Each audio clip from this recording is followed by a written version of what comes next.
युवा बिनाको देश हो नेपाल, जहाँ छोराछोरीले बाहिरबाट उपचार खर्च त पठाउँछन्, तर अफसोस त्यही उपचार गर्न हस्पिटल लगिदिने पनि कोही हुँदैन। नेपाल रेमिट्यान्सले चलेको देश हो, जहाँ हरेक वर्ष 16 खर्बभन्दा धेरै पैसा भित्रिन्छ। यानि हिसाब गर्दा महिनामा झन्नै 2 खर्ब पैसा आउँछ। तर कहिले कल्पना गर्नुभएको छ तपाईँले हरेक दिन कतिजना नेपालीले यो देश छोडिरहेका छन्?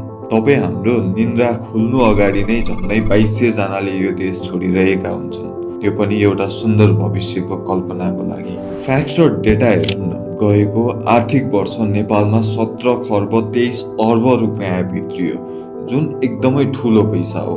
तर अफसोस 7,40,000 जना वैदेशिक रोजगारमा मात्र विदेशिएका छन्। देशमा अर्को 1 लाख स्टुडेन्ट्स पढ्न भनेर बाहिर गएका छन्, जो सायद कहिले नफर्किन पनि सक्छन्, या केही त पक्कै फर्किन्न होला यो देश भनेरै छोडेका छन्।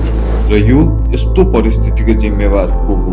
नेता कि तिनै नेतालाई भोट दिएर जिताएका तपाईँ हामी?